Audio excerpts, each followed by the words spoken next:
Ya me acordé que está acá. Sí, mío.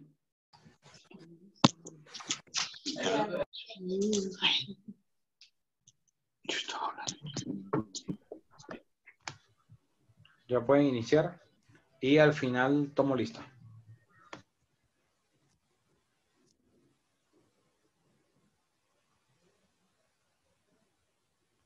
Sandra, al final tomaré lista. Ya pueden iniciar el grupo. Gracias, Buenas noches, doctor. profe. En un momento ya empezamos a compartir la pantalla. Gracias. Porfa, regálenos 2 minuticos. Al final. ¿O me habla quién? ¿Alguien del grupo? Sí, señor.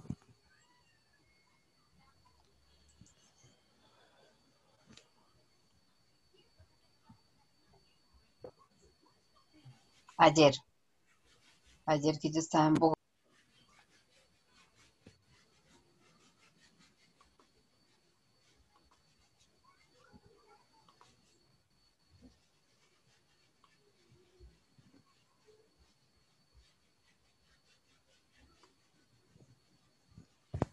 ¿Listo, Doc?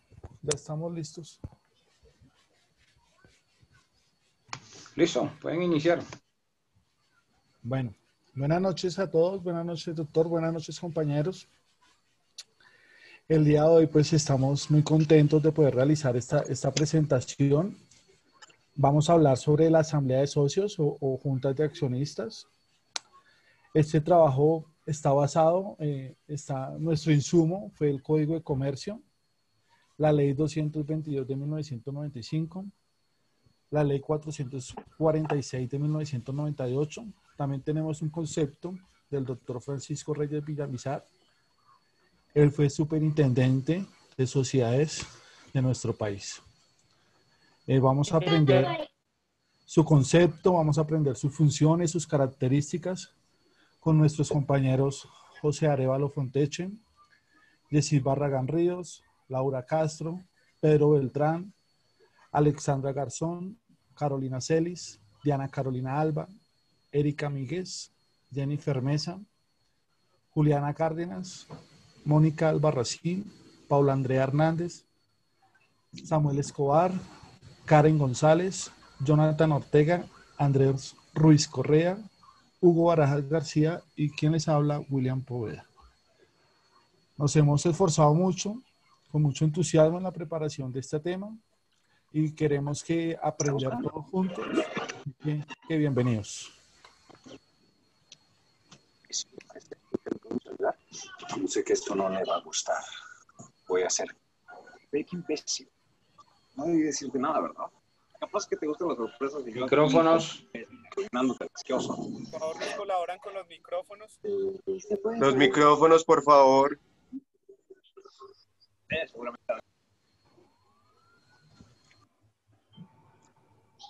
Buenas noches, compañeros. Yo soy José Orlando Arévalo. Voy a empezar el tema de exposición con el concepto de asamblea de accionistas.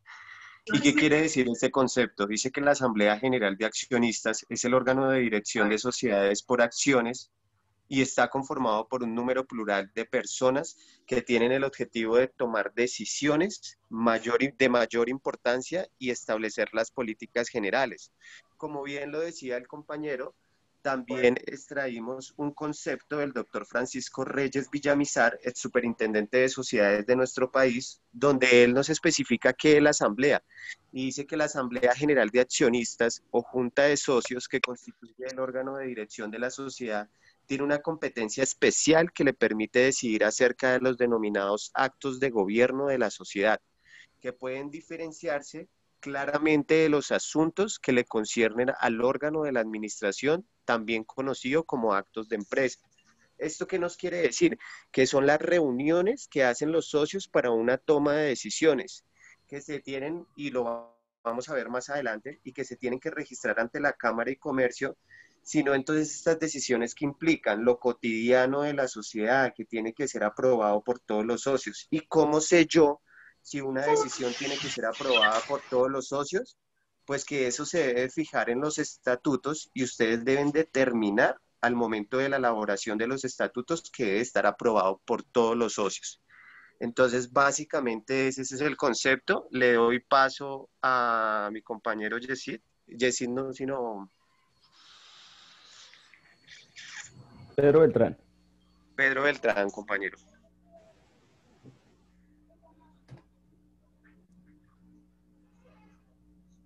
Compañero, ¿me regala por favor la pantalla de las funciones? Bueno, muy buenas noches, profesor. Buenas noches, compañeros. Me correspondió las funciones de las asambleas o junta de socios. De acuerdo lo que reza el artículo 187 del Código de Comercio. Son las siguientes. Dice, la junta o asamblea ejercerá las siguientes funciones generales sin perjuicio de las especiales propias de cada tipo de sociedad. Primera, estudiar y aprobar las reformas de los estatutos. Esto quiere decir, las reformas estatutarias son las modificaciones que se hacen a los estatutos de las sociedades y los estatutos son las normas por las cuales se rige cada sociedad según lo pactado. Segundo, examinar, aprobar o improbar los balances de fin de ejercicio y las cuentas que deben rendir los administradores. El balance de fin de ejercicio social es el inventario y balance general de los negocios que hace cada sociedad al finalizar cada cierto periodo, generalmente cada 31 de diciembre. No quise decir... Profe, qué pena, los micrófonos. Por favor, los micrófonos para poder continuar con la exposición. Muchas gracias. Tercero, disponer de las utilidades sociales conforme al contrato de las leyes. Esto quiere decir, las utilidades son las ganancias que percibe la sociedad como consecuencia de la ejecución de su objeto social. Cuarto, hacer las elecciones que correspondan según los estatutos o las leyes, fijar las asignaciones de las personas así elegidas y removerlas libremente. Quiere decir, a la asamblea le corresponde la elección y remoción de los cargos de los administradores y demás funcionarios, como por ejemplo, elección de los miembros de la junta directiva y revisor fiscal. Quinto, considerar los informes de los administradores o del representante legal sobre el estado de los negocios sociales y el informe del revisor fiscal en su caso. Sexto, adoptar en general todas las medidas que reclamen el cumplimiento de los estatutos y el interés común de los asociados. Séptimo, constituir las reservas ocasionales. Quiere decir, las reservas ocasionales son apropiaciones que se realizan por expresa disposición de la Asamblea General de Accionistas o juntas de socios o su equivalente, con una destinación específica. No son obligatorias y resulta de una parte de lo que se pensaba repartir en utilidades. Y por último, el numeral octavo del artículo 187 dice que las demás que señalen los estatutos o las leyes. O sea, lo general porque ya muchas cosas dependerán en particular de cada tipo de sociedad. Con esto doy, de acuerdo al artículo 87, las funciones de las asambleas de socios o juntas de socios. Doy paso a mi compañero.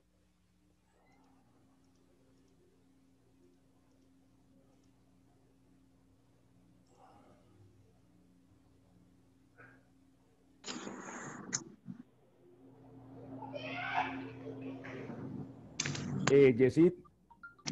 Gracias.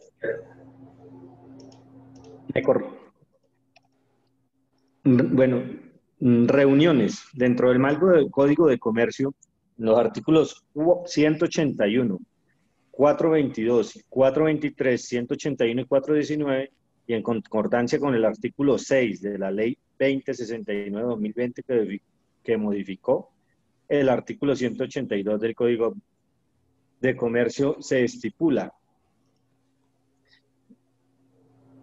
esa modificación de la ley prácticamente señala que para el 2020 pues hubo unas modificaciones con referencia a esas reuniones, también por los temas de pandemia. Y básicamente dice que artículo 6, convocatoria y deliberación de reuniones ordinarias y extraordinarias. Artículo 182, modifique el artículo 182 del decreto 410 de 1971. Artículo convocatoria y deliberación de reuniones ordinarias y extraordinarias. En la convocatoria para reuniones extraordinarias se especificarán los asuntos sobre los que se deliberará y decidirá. En las reuniones ordinarias, la Asamblea podrá ocuparse de temas no indicados en la convocatoria o propuestas de los directivos de cualquier asociado. Es decir, esa Asamblea ordinaria no necesariamente podrán abordarse los temas señalados en el orden del día o la convocatoria, sino que pues cualquier asociado podrá discutir cualquier asunto que crea pertinente, por cuanto pues es una asamblea en donde deben participar la mayoría de los socios. La Junta de Socios o la asamblea se reunirá válidamente cualquier día y en cualquier lugar sin previa convocación, cuando se hallara representada la totalidad de los asociados. Quienes conformen al artículo anterior pueden convocar a la Junta de Socios o a la Asamblea. Deberán hacerlo también cuando se solicite un número de asociados representantes del 10% o más del capital social. Parágrafo transitorio. Este era el que señalábamos anteriormente. Debido a las circunstancias de fuerza mayor que están alterando la salud pública y el orden público económico, el Gobierno Nacional podrá establecer el tiempo y la forma de la convocatoria y las reuniones ordinarias del máximo órgano social de las personas jurídicas, incluidas las reuniones por derecho propio, para el año 2021 y las disposiciones necesarias para las reuniones pendientes del ejercicio 2020. Por favor, me pone asambleas, las diapositivas y las asambleas ordinarias. Gracias, ya está ahí. Estas asambleas de socios se dividen en asambleas ordinarias y extraordinarias.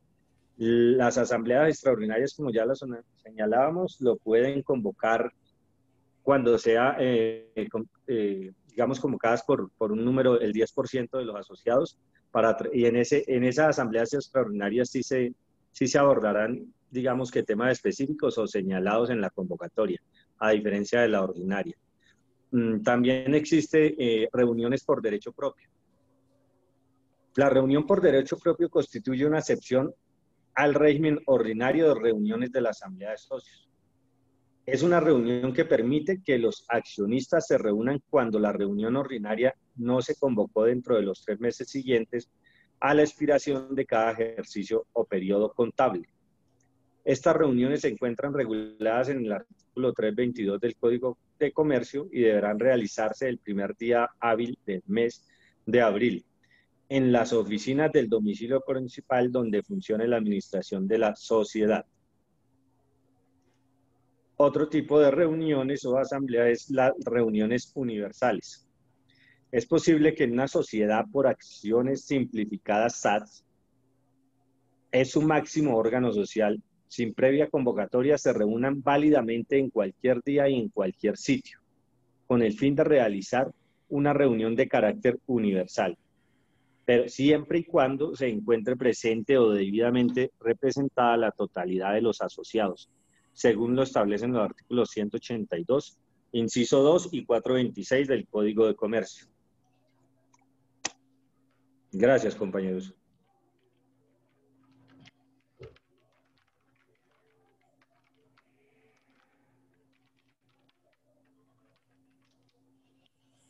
La compañera Laura. Bueno. Sigue, por favor. Buenas noches, mi nombre es Laura Castro y voy a profundizar un poco el tema de las reuniones por derecho propio. Como nos comentaba el compañero, las sociedades mercantiles deben reunirse como mínimo una vez al año para examinar la situación de la sociedad. Esto quiere decir revisar las cuentas, balances, entre otros. Es una obligación de los administradores de la sociedad convocar a estas reuniones y en caso de que estas no sean convocadas, los asociados tienen el derecho de reunirse por derecho propio para examinar la sociedad. Estas reuniones se consideran una excepción al régimen ordinario de reuniones y se trata de una reunión que permite que los accionistas se reúnan cuando la reunión ordinaria no se convocó dentro de los 3 primeros meses siguientes a la expiración de cada ejercicio contable. Se encuentran reguladas en el artículo 422 del Código de Comercio, donde se establece que el día, la hora y la fecha del lugar donde deberán presentarse para dicha reunión. ¿Qué se busca con este tipo de reuniones? Se busca proteger el derecho de los asociados a reunirse anualmente para conocer el estado de la sociedad. Para proteger este derecho, el legislador estableció expresamente, como les contaba, el día, la hora y el lugar a sesionar, con el fin de que todos los asociados tengan el conocimiento y la certeza de que la reunión efectivamente se va a llevar a cabo. Esto quiere decir que este tipo de reuniones no se pueden llevar a cabo otro día, en otra hora o en otro lugar diferente a lo establecido. Las condiciones para tomar las decisiones se rigen igual que como si fuera una reunión ordinaria, están establecidas en el artículo 429 del Código de Comercio. Esto quiere decir que en esta reunión se puede sesionar y decidir válidamente con un número plural de personas, cualquiera que sea la cantidad que se encuentren de las acciones que se encuentren representadas, y que las decisiones que en la sesión se adopten se pueden tomar con el voto favorable de por lo menos la mitad más uno de las mismas. Gracias.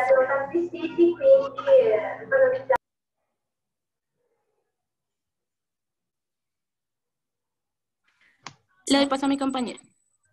Micrófonos. Ya. Yo voy a profundizar sobre el tema de reuniones universales en el artículo 182 y 426 del Código de Comercio, donde se estipula: la asamblea se reunirá en el domicilio principal de la sociedad, el día, a la hora y lugar indicados en la convocatoria. No obstante, podrá reunirse sin previa citación y en cualquier sitio, cuando estuviere representada la totalidad de las acciones suscritas. Se caracterizan porque no requieren convocatoria. Puede realizarse cualquier día. Se efectúan en cualquier sitio dentro o fuera del domicilio social, dentro del país o en el exterior. Cuando hablamos de estas reuniones universales, cabe mencionar que son actas o documentos que se deben llevar en un orden por fecha y número consecutivo, en un libro con su respectivo nombre. Lo rige el artículo 189 del Código de Comercio. Es posible que una sociedad por acciones simplificada, SAS, en su máximo órgano social, sin previa convocatoria, se reúna válidamente en cualquier día y en cualquier sitio, con el fin de realizar una reunión de carácter universal, siempre y cuando se encuentre presente o debidamente representada la totalidad de los asociados, según lo establecen los códigos ya mencionados en el Código de Comercio.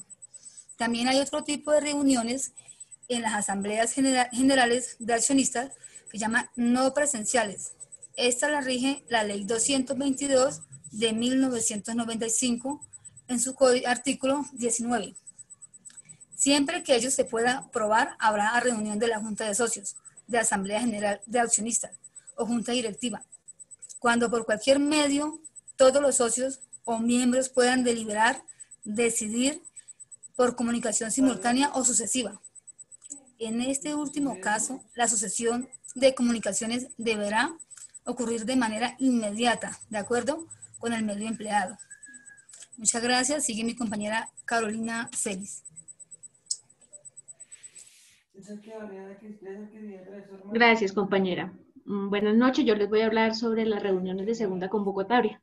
La norma nos dice en su artículo 429 del Código de Comercio que las reuniones, si se convoca la asamblea y esta no se lleva a cabo por la falta de quórum, se citará una nueva reunión que sesionará y decidirá válidamente con un número plural de socios, cualquiera sea la cantidad de acciones que se presenten.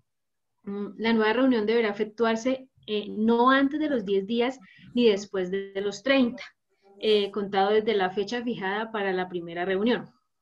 La norma también nos indica que cuando la asamblea se reúna a sesión ordinaria por derecho propio, el primer día hábil del mes de abril, también podrá deliberar y decidir válidamente en los términos del inciso anterior. También nos indica que en las sociedades que negocien sus acciones en el mercado público de valores, en las reuniones de segunda convocatoria, la asamblea sesionará y decidirá válidamente con uno o varios socios, cualquier sea el número de acciones presentadas. Gracias, paso a mi compañera Diana Alba.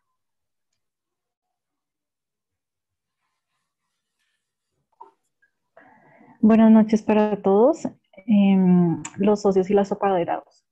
La verificación de la calidad del socio. Aquí se trata de una sociedad por acciones. Aquí se debe acudir a un libro de registros de accionistas para constatar que se encuentre este accionista inscrito. Si se trata de sociedades por cuotas, la calidad consta en el respectivo certificado de existencia y representación legal. En el caso de embargo de acciones, el titular de las acciones embargadas conserva los derechos políticos, es decir, puede deliberar y votar en las reuniones del máximo órgano social. La representación. Todo socio podrá hacerse representar en las reuniones de la Junta de Socios o asambleas mediante poder, el cual tiene que tener una serie de requisitos, los cuales son: debe constar por escrito, en donde se puede utilizar cualquier tipo de mecanismo, como una carta, un telegrama, un fax o un email. En este debe indicar expresamente el nombre de la persona a la cual se le otorga el poder, si se concede la facultad de sustituir el nombre del posible sustituto.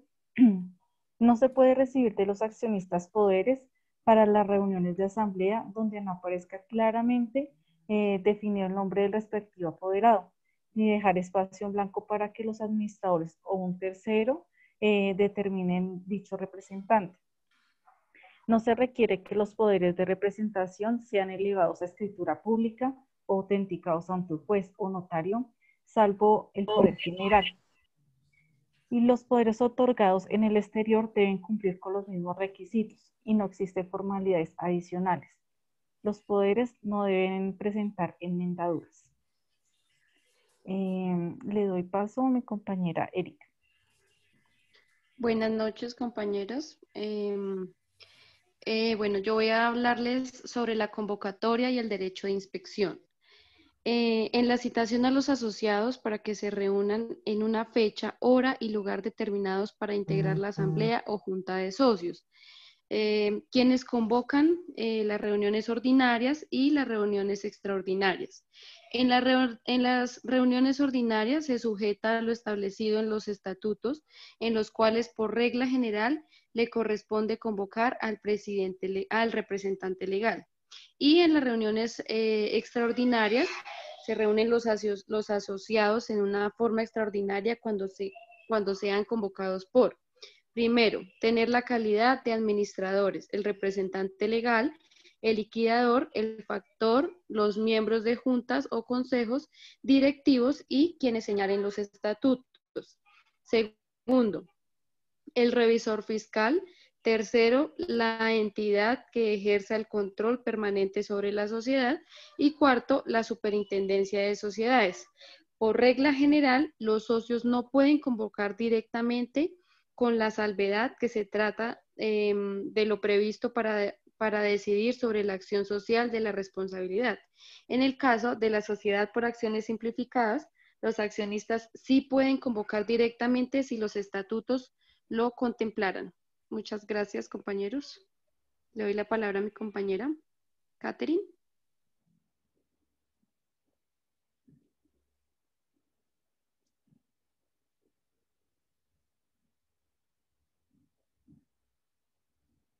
Mi compañera Jennifer Mesa, disculpe. Buenas noches, profesor. Buenas noches, compañeros. ¿Me escuchan? Sí, señorita. Señora. Perfectamente.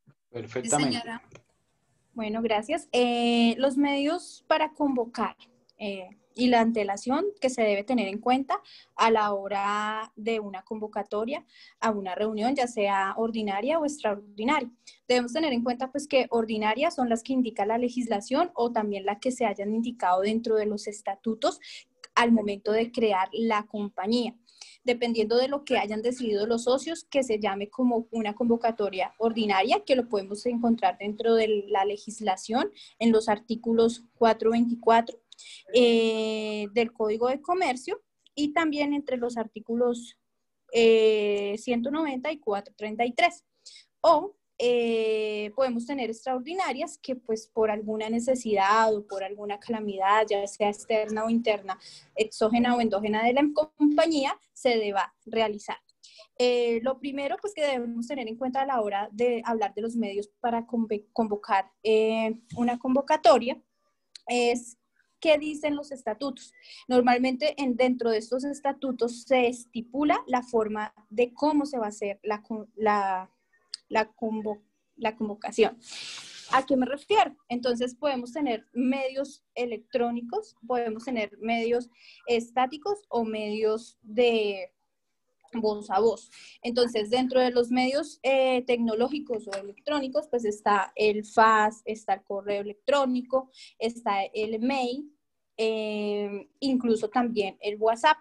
Y si ya hablamos de medios escritos, ¿aló? Si hablamos ya de medios escritos, entonces pues ya hablamos de una carta o pues ya hablamos de también memorandos o pues la citación como tal a las reuniones. Si por alguna razón no se estipuló dentro de los estatutos, porque se pasó por alto, porque se les olvidó, porque el abogado no hizo bien su trabajo, entonces tendríamos que hacerlo según lo indica el artículo 20, tendríamos que, de la ley 1258 del 2008, tendríamos que hacerlo mediante un aviso que se publicará en un diario de circulación en el domicilio principal de la sociedad. ¿Eso a qué se refiere? Cada sociedad tiene un domicilio principal que también va atado a la Cámara de Comercio en la cual se tuvo que haber constituido. Entonces, dentro de este domicilio es que se debe manejar el periódico de amplia circulación. Entonces, si tenemos en Medellín, pues tenemos que buscar el periódico de amplia circulación en Medellín. Si es Cali, Bogotá o Bucaramanga, pues en sí, dependiendo, debemos buscar. No es que vamos a ir al Tiempo porque es el más conocido, no, sino es al periódico que sea, digamos, el de más amplia circulación de ese sector. Tratándose de una reunión extraordinaria, el aviso debe insertarse en la orden del día. Dentro de la antelación de las convocatorias, pues debemos tener en cuenta que para las reuniones en que hayan que aprobarse, por ejemplo, los balances de fin del ejercicio, es decir, de fin de año, que normalmente estas convocatorias se hacen los primeros 3 meses de cada año, se debe por lo menos avisar con una antelación de 15 días hábiles, ¿sí? Compañeros, ¿qué son días hábiles para nosotros en la rama judicial? ¿Alguien que me pueda responder? Lunes a Los viernes. días laborales. De lunes a viernes.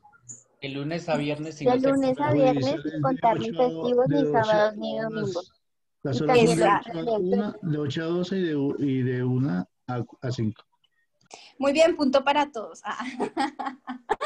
Sí, es de lunes a viernes lo que conocemos normalmente, pero si dentro de los estatutos de la empresa tenemos que los horarios son de lunes a sábados, contamos como día hábil el sábado también. Si Depende. Y ¿Señor? por eso depende, el sábado no necesariamente se cuenta, y explico por qué. Como respondió la mayoría a la pregunta anterior, estaba bien, se cuenta de lunes a viernes, ¿sí? No se incluyen los festivos, ni sábado ni domingo.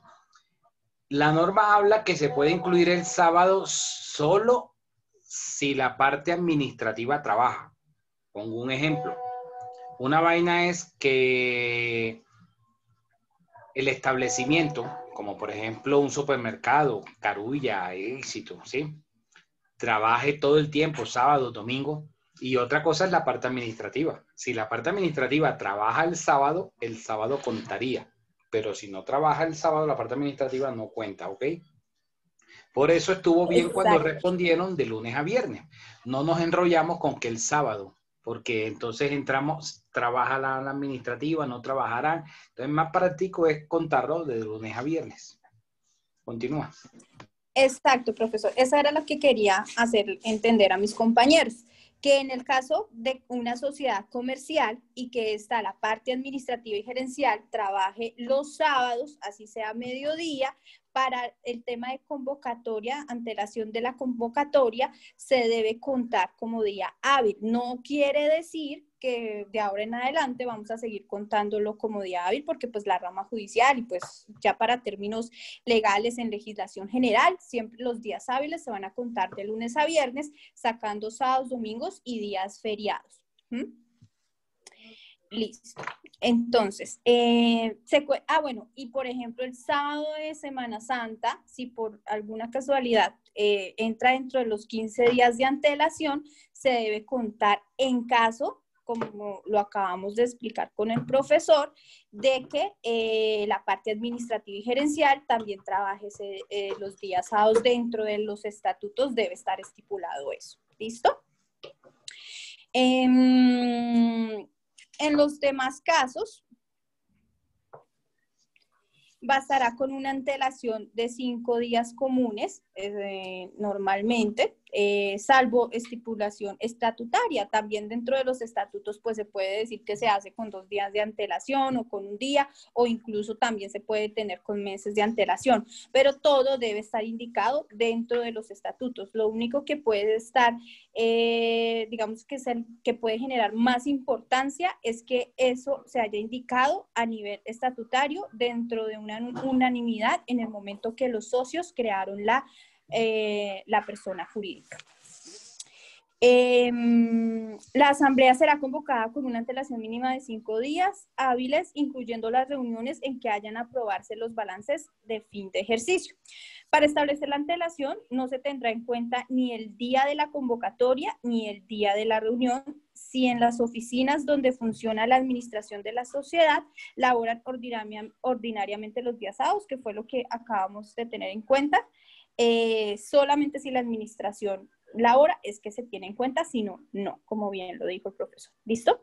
Es preciso tener en cuenta que las fallas en la convocatoria producen ineficacia, es decir, las decisiones adoptadas en la reunión no producen efecto jurídico sin necesidad de declaración judicial. Si por algún motivo no se hizo eficazmente la antelación y la solicitud de convocatoria, se podría nombrar la reunión como ineficaz y por lo tanto se perdería todo efecto jurídico que se haya tomado en decisiones dentro de la convocatoria. Entonces, por eso se debe hacer tal cual como se está indicando dentro del Código de Comercio.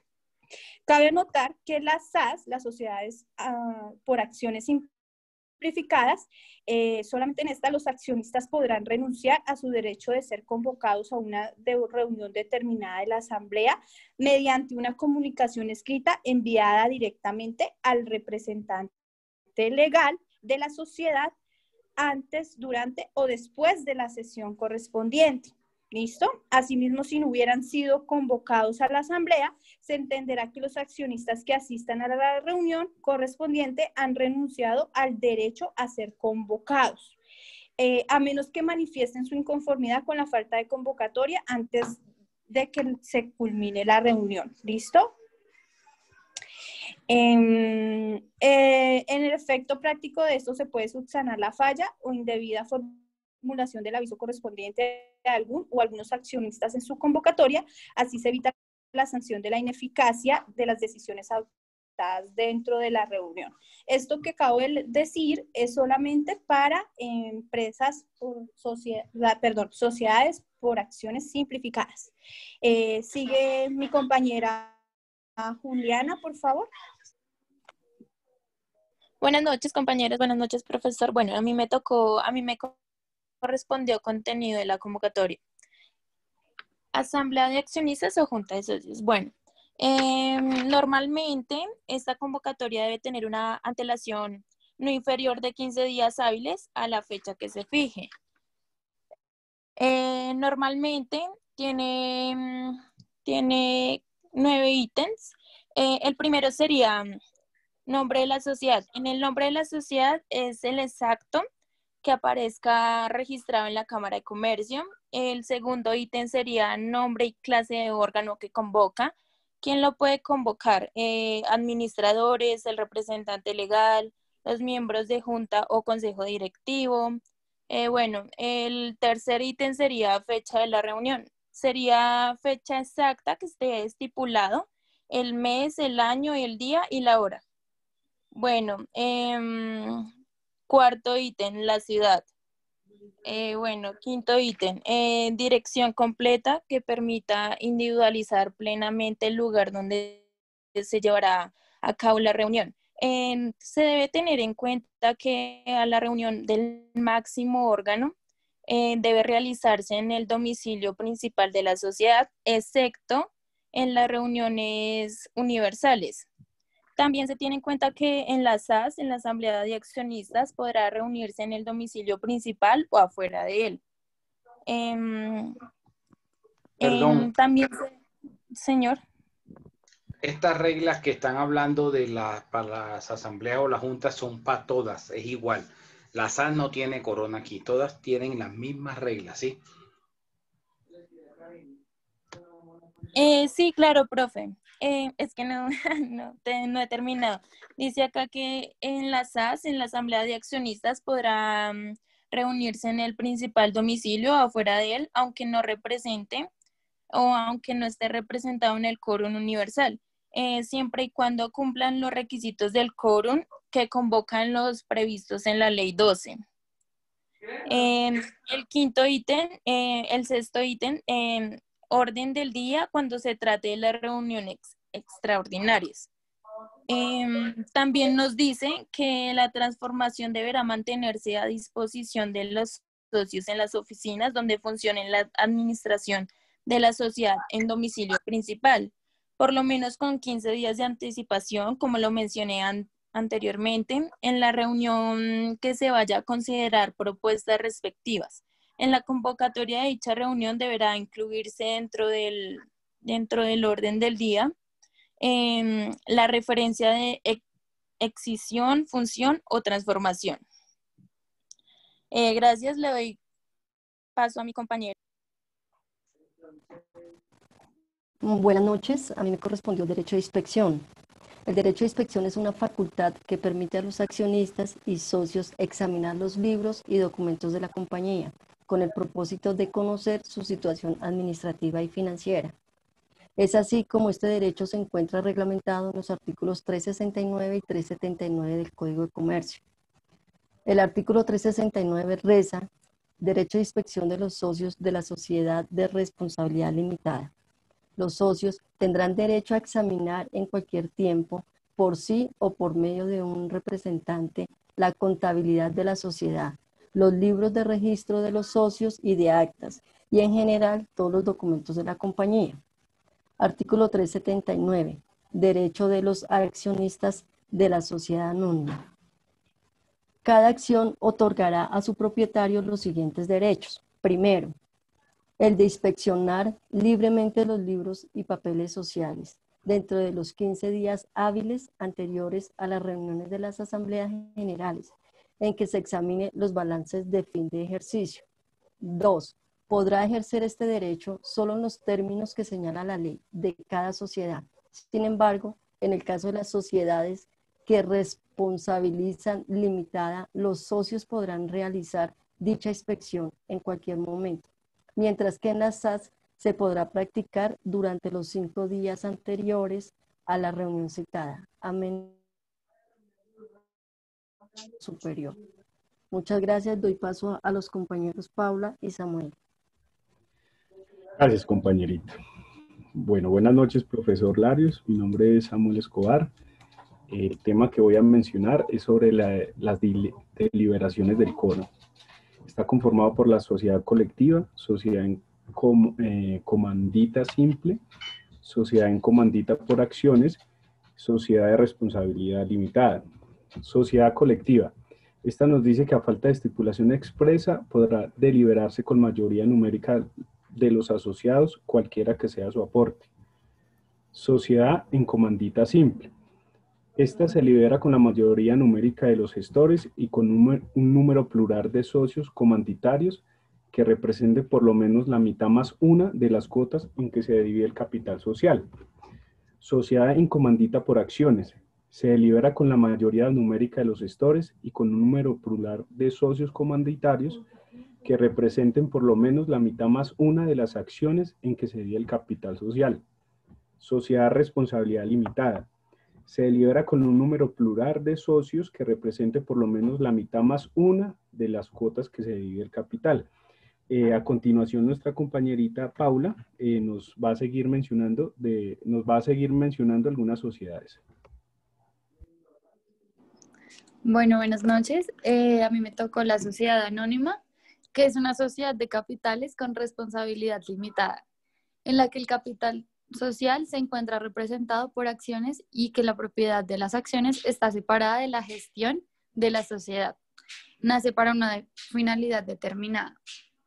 Después tenemos SAS, que es la sociedad por acciones. Esta es una sociedad de capitales constituida por una o varias personas naturales o jurídicas, que luego de la inscripción en el registro mercantil se constituye en una persona jurídica distinta de su accionista o sus accionistas, y en el cual los socios solo serán responsables. Después tenemos suspensión de las deliberaciones, y estas son las deliberaciones del máximo órgano social, podrán suspenderse para reanudarse luego, cuantas veces lo decía, cualquier número plural de asistentes que represente el 51% por lo menos de las cuotas o acciones representadas en la reunión. Pero las deliberaciones no pueden prolongar. Señor. 51 no, mitad más uno. No es lo mismo. Si el mínimo tendría que ser 50 más 1, o sea, la mitad más 1. Bueno, sigo.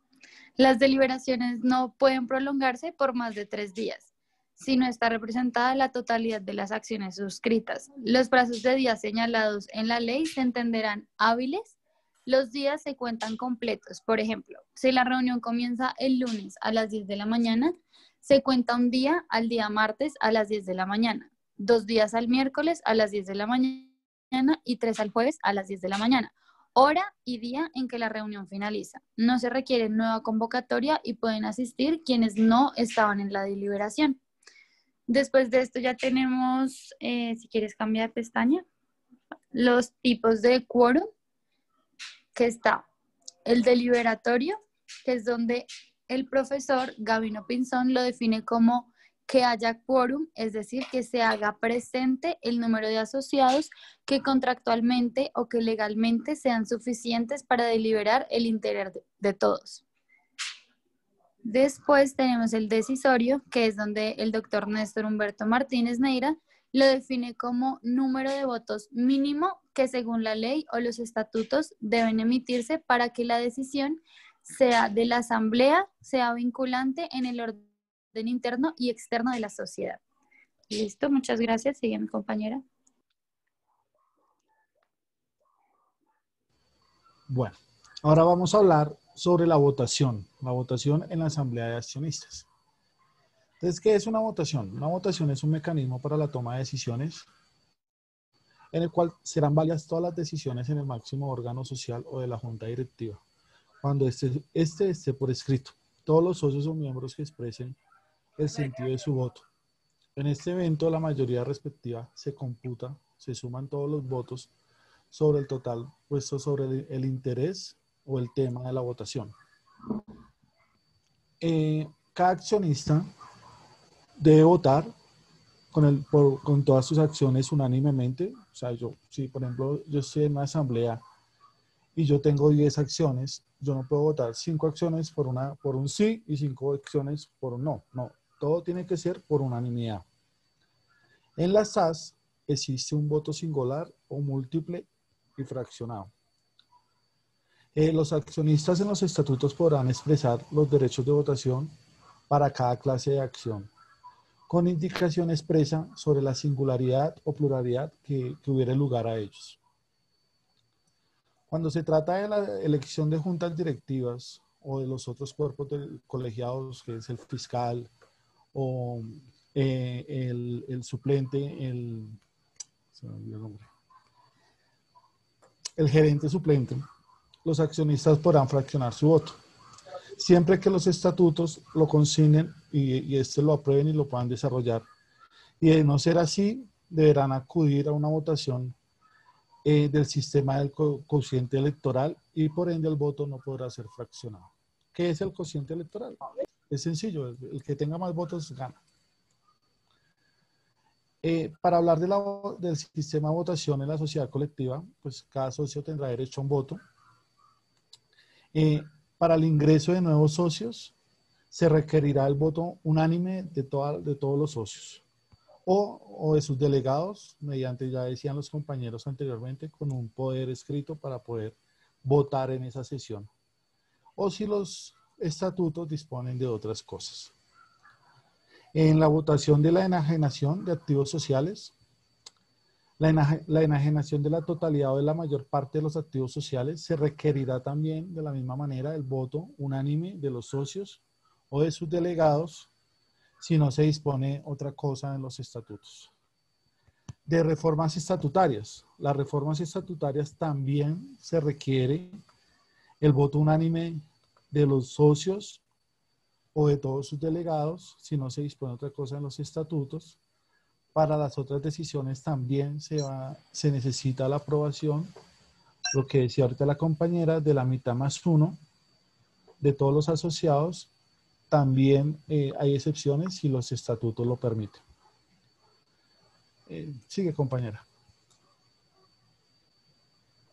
Bueno, buenas noches. Dentro de las sociedades en comandita por acción, la votación por derecho al voto, pero antes de entrar al tema de la votación, recordemos que en las sociedades de comandita por acciones encontramos dos tipos de socios: los colectivos o gestores, que son los que administran, y los comanditarios, que son los que aportan, que son los accionistas. Para existir estas sociedades deben existir como mínimo 5 personas que se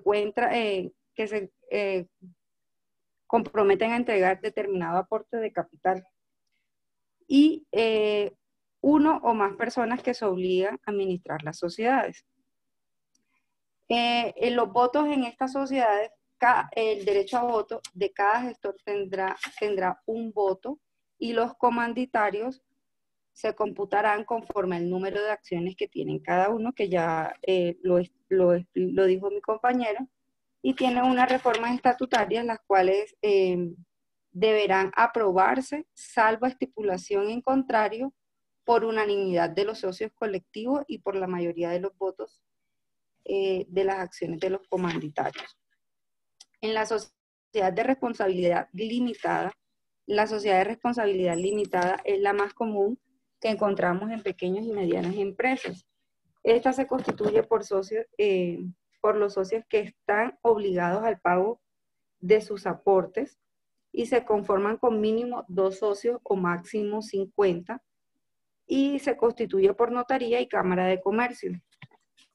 El derecho de voto en esta sociedad se tiene como cada socio tendrá tantos votos como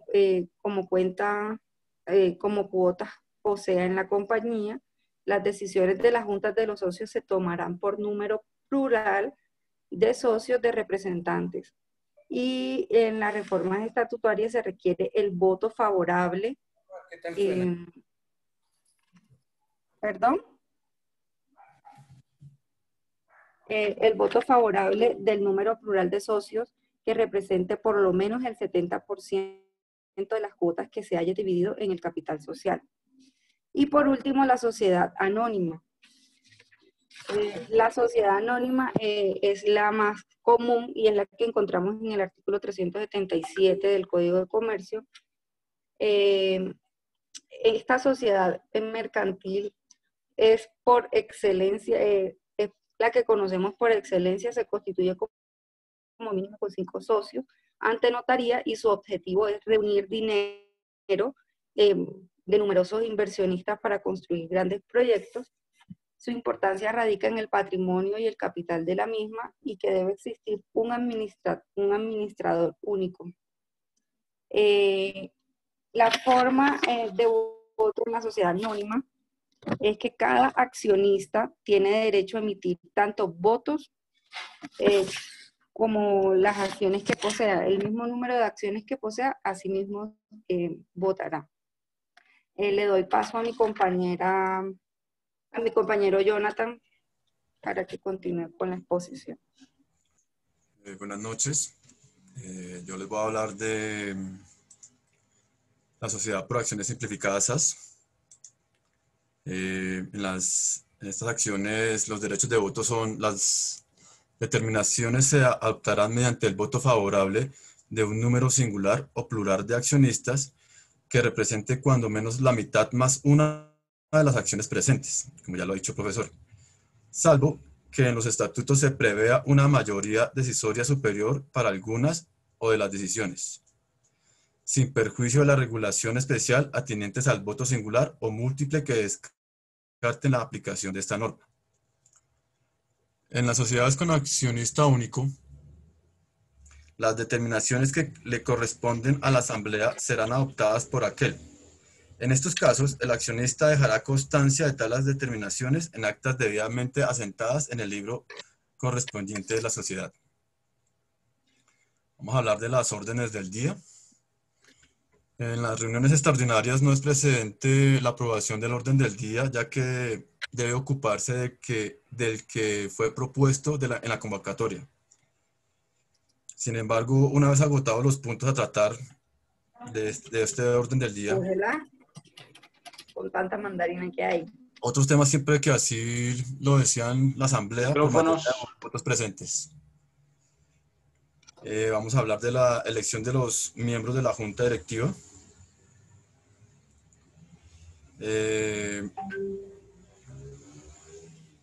Siempre que se trate de elegir a dos o más personas para entregar una misma junta, comisión o cuerpo colegiado, se aplicará el sistema de quociente electoral. El sistema se ilustrará señalando sus pasos a través de este ejemplo. Se suma el número total de votos válidos emitidos. Esta cifra se divide por el número de cargos principales a proveer. El número de votos a favor de cada lista se dividirá por el quociente obtenido en la forma indicada en el ítem anterior. El quociente obtenido registra el número de cargos a que se tiene derecho cada lista. Si se agotan las listas con coeficientes en número entero, se acudirá al residuo de cada una de las operaciones. Los cargos restantes se proveerán en atención al número mayor obtenido en el residuo de cada lista, hasta agotar el número de miembros requeridos. En caso de empate, los residuos decidirán la suerte. Doy paso a mi siguiente compañero. Profe, buenas noches. Un gusto saludarlo a usted y a mis compañeros. Yo voy a hablar de esos documentos en los cuales queda establecido las decisiones más importantes de las empresas o las modificaciones de ellas. En este caso vamos a hablar sobre las actas, pero para dar un concepto más amplio de las actas, ¿qué son? ¿Sí? Son unos documentos obligatorios para dejar constancia de los asuntos sobre los que se deliberó en la reunión. Su elaboración y aprobación está sujeta a ciertos requisitos establecidos en la ley, ¿sí? Uno de esos, o de lo que ha sacado la norma, está dentro del decreto 2649 del 93, que dice que esas actas deben o ya pueden estar solamente dentro de un libro, ¿sí? Los entes económicos pueden asentar en un solo libro las actas de todos sus órganos colegiados de dirección, administración y control. Esto estipulado también debe estar de una forma sucesiva y continua para cada órgano social. Pero también vamos a hablar sobre los contenidos o el contenido que debe tener esas actas, ¿sí? La elaboración de las actas deberá tener en cuenta lo dispuesto en el artículo 189. El artículo 189 del Código de Comercio nos habla sobre las constancias en las actas de decisiones de la Junta o Asambleas de Socios. Esto es que las decisiones de las Asambleas Generales de Accionistas se harán contar en actas aprobadas por ella, o por las personas designadas para tal efecto. Y el artículo 431 del Código de Comercio nos habla sobre el contenido de las actas y el registro de los libros. Esto nos habla sobre que después de expresar las decisiones en el acta, este deberá ir firmado por el presidente de la Asamblea y su secretario o en su defecto por el revisor fiscal. También dentro de ese mismo artículo nos habla de unos requisitos o lo que debe llevar el encabezado del acta, las cuales deberán identificarse con un número en un orden cronológico. Son 7 características. La primera es la ciudad, la fecha, la hora y el lugar de la expedición. El segundo es la fecha de la convocatoria, medio específico utilizado para hacerla, indicación de la persona que efectuó la convocatoria y de la calidad en la que actuó. El tercero es asistentes a la reunión, indicando en qué calidad actúa cada uno, si como socios, como accionistas, apoderados o representante legal, y el número de cuotas o acciones que cada uno representa. También debe indicarse en este punto si la sociedad tiene acciones readquiridas y cuál es su monto, y verificarse que no se presenten en la sesión indebidas, que no se presenten en las sesiones indebidas representaciones. El cuarto es el orden de día previo para la reunión. El quinto, indicación de las personas que hayan sido designados como presidente y secretario de la reunión y el número de votos con el que fueron elegidos. El sexto es el síntesis de lo que ocurrió en la reunión, indicando expresamente, acá trae otras características, que uno debe ser el voto emitidos en cada caso, votos a favor, en contra o en blanco, respecto a cada una de las propuestas que se está hablando dentro de la asamblea o la junta, ¿sí? La constancia escrita presentada por los asistentes durante la reunión. Otra es la designación efectuadas. La siguiente nos habla que si en la respectiva sesión se ha sometido a consideración de los accionistas un proyecto de fusión, escisión, transformación de la compañía o la cancelación de un título en el Registro Nacional de Valores y Emisores o en la Bolsa de Valores, deberá relacionarse el nombre de las personas que votaron en contra de la determinación para efectos de permitir el ejercicio del derecho de retiro. Otra de las características es la fecha y la hora del lugar de la cláusula. Y por último, nos habla el 7, que es tratándose de las reuniones no presenciales. Por ejemplo, en esta situación que está pasando con el tema de la pandemia, la ley 222 del 95, la cual fue derogada por el decreto ley 19 del 2012, en su artículo 148, establece que siempre que se pueda aprobar, habrá una reunión de junta de socios o de asamblea general de accionistas o junta directiva. Y otro de los requisitos que nos establece el mismo artículo es que nos habla es que los socios o miembros pueden deliberar y decidir. Esos son como los requisitos que establece el artículo para que la junta o la asamblea pueda ser de modo no presencial. Respecto al mecanismo de toma de decisiones, eso lo encontramos en el artículo 20 de la ley 222 del 95, que nos habla sobre otros mecanismos para tomar decisiones, que serán válidas las decisiones del máximo órgano social o de la junta directiva cuando por escrito todos los socios o miembros expresen el sentido de su voto. Ese es como el único requisito que nos habla ese artículo de la ley 222, ¿sí? Que con eso lo simple hecho de que podamos tener nuestra decisión de cómo votar, ya, con eso es válida la reunión o la junta. Se debe presentar un resumen, ¿sí? Dentro de los principios, hechos o argumentos expuestos, favor o en contra de las respectivas propuestas que se están determinando dentro de estas juntas o asambleas, así como la conclusión o a las cuales se llegó. Según lo dispuesto en el artículo 431 del Código de Comercio, en las actas se debe dejar constancia de todo lo ocurrido en la reunión respectiva. Ello implica no solo hacer mención de la lista de temas que fueron objeto de discusión, sino que además se debe presentar un resumen de los principales hechos o argumentos expuestos a favor o en contra de la respectiva propuesta o de lo que se está deliberando dentro de esa junta. así como las conclusiones a las cuales se llegó en relación con la misma, dejando constancia de todos los documentos presentados a consideración del órgano social. Y aquí pues nos habla que es aquellos documentos por parte integral del acta, por lo que en caso de no ser transcritos deberán presentarse como anexos. Lo que yo pude interpretar fue que si los accionistas o la junta lleva algún tipo de propuesta y eso fue aprobado y no queda dentro del acta, no quedará estipulado, digamos, como el acta, sino será como anexos a ese acta. Así las cosas, cada vez que se entregue un acta, deberá suministrarse al interesado el cuerpo principal del documento con todos sus anexos, que podrá guardarse en el mismo libro o en otro.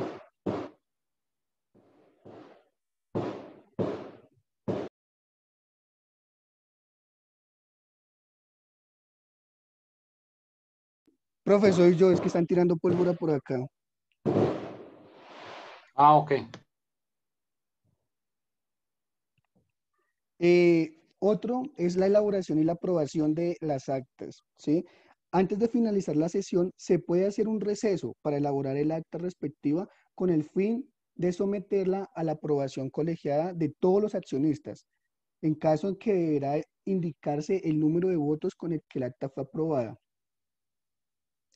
Aquí también nos habla que en caso de que no estén, digamos, los accionistas o la junta como tal no esté completa, podrán nombrar una comisión para que posteriormente puedan aprobar ese acta.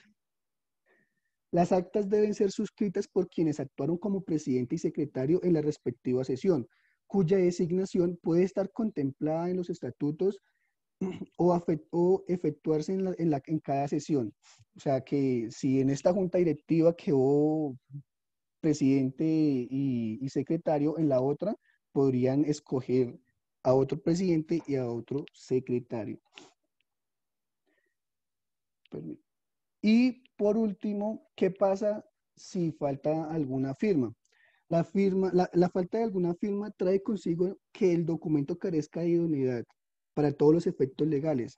Así que si alguno de los delegados por cualquier razón no accede a firmar para la aprobación del acta, en la siguiente reunión podrá incluir como uno de los puntos del orden del día la aprobación de esa acta que no se votó. Si la aprobación del acta se requiere con carácter urgente y por ello no es posible esperar a la siguiente reunión, ahí es cuando el representante o el administrador o uno de los socios podrá convocar a una reunión extraordinaria con el fin de que puedan aprobar la respectiva acta. Omisiones o vacíos en las actas. Si una vez aprobada el acta por los accionistas o por comisión delegada designada y se detectan omisiones o vacíos en su contenido, pueden proceder a la elaboración de actas adicionales en las que consten tales hechos, las cuales deberán ser suscritos por quienes actuaron en la parte principal como el presidente y el secretario. Si quieren otra vez o faltaron algún tipo de actas o faltó concluir algo o faltó adicionarle algo, deberá ser el presidente y el secretario quien nuevamente realice esa acta. Si se trata de simples errores de transcripción, su corrección se surtirá mediante una anotación al pie de la página respectiva o por cualquier otro mecanismo de reconocido valor técnico que permita evidenciar su corrección. Aclaraciones y decisiones que no fueron incluidos dentro del acta. Si se trata de aclarar cuestiones de fondo, hacer constar decisiones del máximo órgano social que no fueron incluidas en el acta principal o de modificar total o parcialmente el sentido o el alcance de la decisión adoptadas, el acta adicional deberá ser aprobada por la totalidad de los accionistas que asistieron a la primera reunión o por la totalidad, en caso de que no hayan sido los accionistas, pues la comisión designada por el máximo órgano social. Y ya, mi compañerita que nos antecedió habló sobre el acta de segunda convocatoria. Entonces, pues, concluyo con mi exposición y le doy paso a mi compañero Hugo Barajas. Muchas gracias. Muchas gracias, compañero. Entonces, para ir concluyendo la exposición, me voy a referir al tema de los vicios e impugnaciones. Nuestro compañero nos hablaba ya de algunas irregularidades. Me gustaría definir inicialmente algunos términos, ¿no? Vicio, ¿qué es vicio? Vicio es una anomalía o defecto que hay.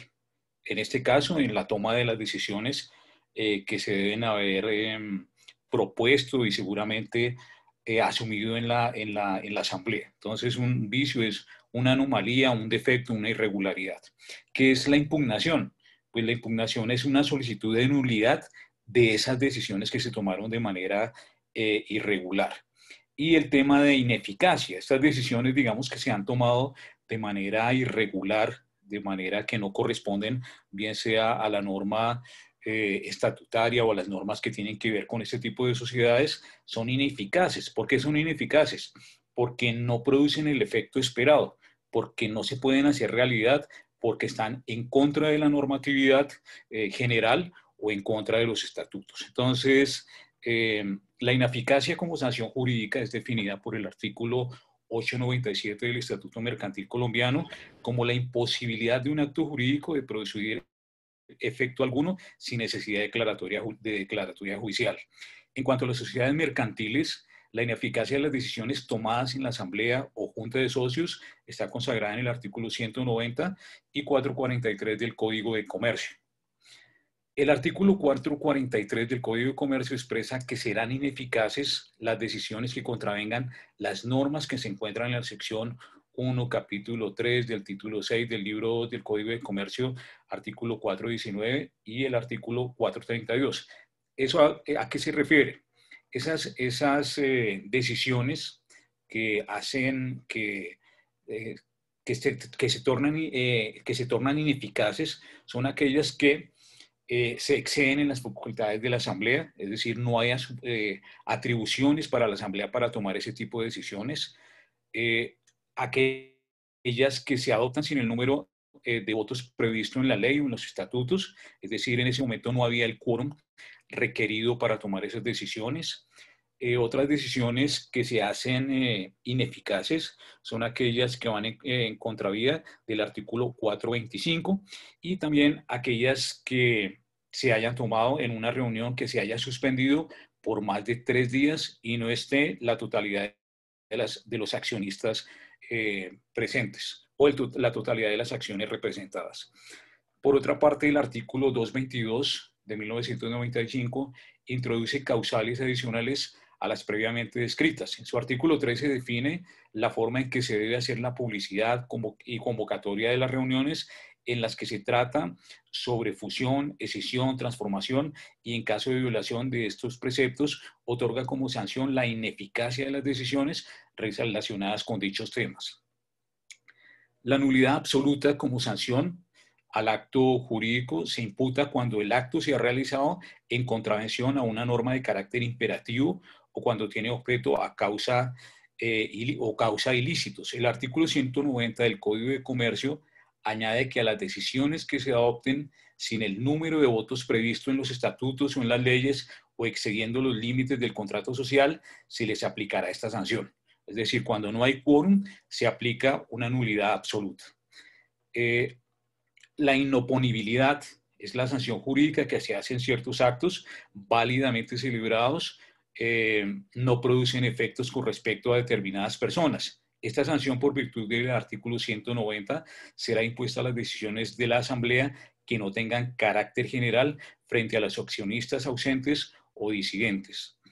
Los artículos 191 a 194 del Código de Comercio colombiano consagran este mecanismo que busca la declaratoria de nulidad de las decisiones tomadas por la Asamblea o la Junta de Socios que no estén acorde con la ley o los estatutos por medio de un procedimiento abreviado. Legitimación por activa. Los sujetos legítimos para impugnar, es decir, quienes pueden solicitar la nulidad de esas decisiones. Pueden solicitarla los administradores, los revisores fiscales y los socios ausentes o disidentes. Acuerdos impugnables. En principio, la impugnación busca la declaración de nulidad, pero también pueden ser impugnadas decisiones inoponibles o ineficaces cuando la decisión ya haya sido ejecutada o se esté ejecutando. Esto para buscar el restablecimiento del derecho quebrantado. Objeto de la impugnación. ¿Qué buscamos con digamos, con esta acción de la impugnación? Se busca que las decisiones no sean ejecutadas, o si ya fueron ejecutadas, se busca una indemnización a nombre de la sociedad. El artículo 192 del Código de Comercio prevé que, declarada la nulidad, los administradores deberán tomar las medidas necesarias para que se cumpla la sentencia, y si la decisión requiere inscripción en el registro mercantil y esta ya se hizo, se deberá inscribir la parte resolutiva de la sentencia que declara la nulidad. Si la decisión fue cumplida o está siendo ejecutada y esto conlleva perjuicios para la sociedad, los administradores responderán solidariamente por estos perjuicios, pudiendo a su vez repetir contra las asociaciones que tomaron la decisión. Esto está consagrado en el artículo 193 del Código de Comercio. ¿Cuál es el procedimiento para adelantar esta solicitud de nulidad, esta impugnación? En virtud del artículo 233 de la Ley 222 de 1995, la acción de impugnación se debe tramitar por la vía del proceso verbal sumario, conservando vigencia el artículo 421 del Código de Procedimiento Civil, que consagra como medida cautelar en este tipo de procesos la suspensión provisional de la decisión demandada. Esto me llamó bastante la atención, el tema de tramitarla por la vía del proceso verbal sumario. En este tipo de procesos, pues no se requiere un apoderado, no se requiere un abogado, generalmente se hace de manera verbal y es un proceso que no tiene segunda instancia, sino solamente una instancia. Bueno, si la acción de impugnación se presenta ante la superintendencia, generalmente se debe presentar ante la superintendencia, la reclamación de perjuicios se hará ante los jueces en proceso separado de conformidad con el artículo 137 de la Ley 446 de 1998. Si se presenta la impugnación, si se presenta esta impugnación ante la jurisdicción civil tramitándose de conformidad con el artículo 233 de la Ley 222, por el proceso verbal sumario, podrá acumularse la pretensión indemnizatoria de mínima cuantía, pues para las pretensiones de menor o mayor cuantía de conformidad con los artículos 396 y 397 del Código de Procedimiento Civil, será necesario entablar la acción indemnizatoria por separado, una vez se obtenga la declaratoria de nulidad, ineficacia o inoponibilidad de la decisión. Términos para ejercer la acción de impugnación. ¿Con qué tiempo se puede contar? ¿Cuál es el tiempo, digamos, legal para presentar la impugnación o solicitar hacer esta solicitud de nulidad? Frente a casos de inexistencia e ineficacia, el operador de pleno derecho, sin que sea necesaria una declaratoria judicial, se concluye que el transcurso de tiempo no permitirá sanear el vicio del acto, y por lo tanto no podría decirse que exista un término para interponer la acción de impugnación que termine con una sentencia declarativa. La nulidad absoluta o relativa y la inoponibilidad de fondo o de forma, en cambio, siempre requerirán de la manifestación del órgano jurisdiccional o administrativo, pues mientras no ocurra esta, el acto se presumirá válido.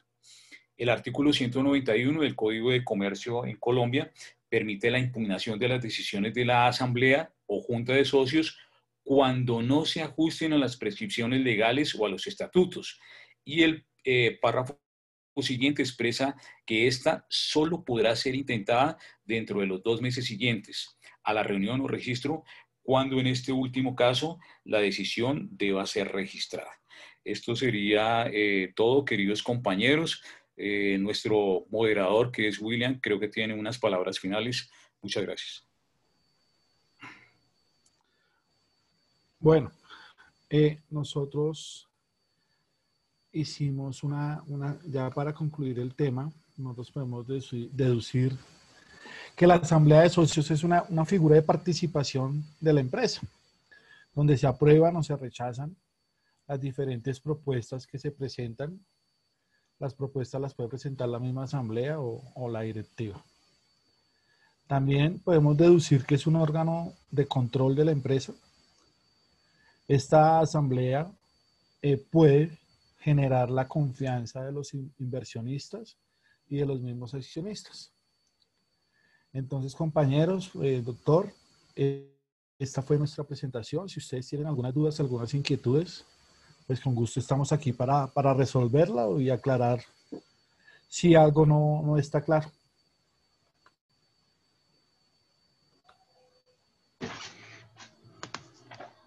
Ok, gracias. Bueno, dudas, preguntas. ¿O todo está claro? Bueno, voy a ver si es verdad. A ver, José Alfredo. Sí, doctor. El día 1 de abril de 2021 cae Jueves Santo. ¿Se puede celebrar ese día la reunión por derecho propio en caso de que el administrador no convoque la ordinaria? ¿Se puede o no se puede? ¿Y por qué?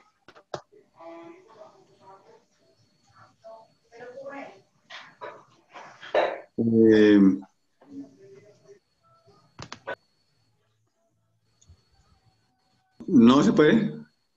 ¿Por qué?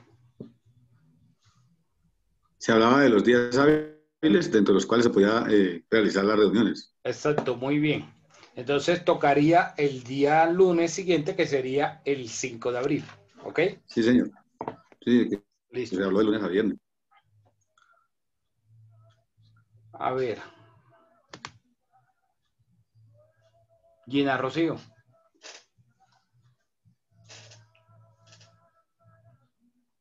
Gina Rocío.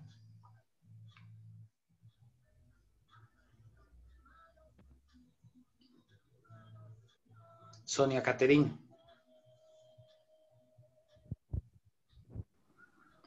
Buenas noches, profesor presente. Buenas noches, Sonia. A ver. ¿Cómo determinamos el quórum deliberatorio? O sea, ¿cómo se determina?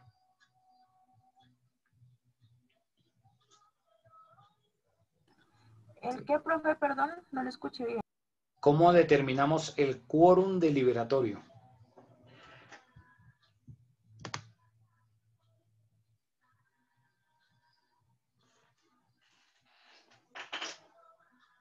El quórum deliberatorio, ¿cómo se determina?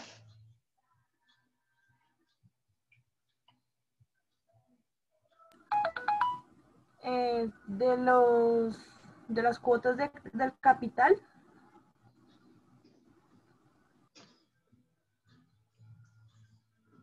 Te soplaron incompleto. Se va a determinar por la participación que tengan los socios en el capital, ya sean acciones, cuotas sociales o partes de interés, ¿ok?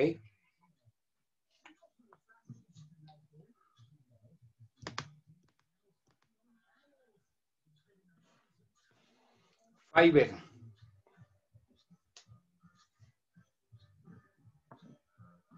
Sí, señor, buenas noches. Yo puedo convocar como administrador en el mes de febrero una reunión extraordinaria si todavía no hemos llevado a cabo la ordinaria de ese año. Pero lo que escuché a los compañeros, sí, sí, señor. La respuesta es no. ¿Por qué? Porque la reunión ordinaria, como lo dijeron en la exposición, debe celebrarse más tardar el 31 de marzo, o sea, dentro de los 3 primeros meses del año. Y las extraordinarias, pueden ser cualquier número, serán posterior a la ordinaria. O sea, si tenemos algo que tratar en la reunión de la sociedad, pues hacemos la reunión ordinaria. Porque ¿cuál es la diferencia entre la ordinaria y la extraordinaria? En que en la ordinaria se va a presentar el balance, o sea, se va a hacer un balance de cómo fue el ejercicio del año anterior, si hubo ganancias, si hubo pérdidas y todo eso. Y ahí en esa asamblea se puede hablar de todo, se pueden tomar decisiones de lo que sea. Pero cuando yo convoco a una extraordinaria, solo se puede tratar el asunto para el cual se convoca. ¿Ok? Doctor, perdóneme, tengo una inquietud ahí con lo que acaba de decir usted. Sí, pongamos un ejemplo hipotético. Sale la oportunidad de un negocio, pero tienen que tomar la decisión ya. Y esa es antes de que tengan su asamblea ordinaria, que es la de los 3 primeros meses del año. ¿Pueden citar a una asamblea extraordinaria antes para tratar exclusivamente ese tema? No, porque es que la norma está diciendo que la sociedad puede hacerla dentro de los 3 meses, no está diciendo que tiene que ser en marzo. Ahora, que en la práctica muchas empresas lo dejan para finales del mes de marzo, ya al límite, al final, eso es otra cosa, pero no significa que tengan que esperar hasta finales de marzo para hacerlo. Sí, sí, le entiendo, doctor, pero como dice la norma, que bueno, tienen los 3 meses. La lógica me indica que no, la norma no me dice que no, pero es que yo no puedo celebrar una extraordinaria antes de la ordinaria. Si necesito abordar temas de extrema urgencia, pues convoco rápido la ordinaria. Es que yo pensé que como uno ya tenía, por decir, una fecha definida dentro de los 3 primeros meses, pues dentro de los estatutos podría decir, bueno, hablemoslo así, febrero 25, todos los años se celebrará. Los socios no pueden establecer en los estatutos que tiene que ser exactamente tal día. La norma habla, y es lo que repiten en los estatutos de la sociedad, que se lleve dentro de los 3 primeros meses, pero no es puntualmente tal día. Ok, doctor, esa era mi inquietud. Muchísimas gracias. ¿Alguna otra pregunta?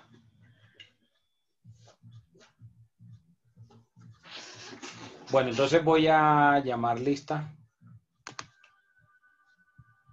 Ok, feliz noche. Gracias, doctor. Muchas gracias. Doctor, gracias. Feliz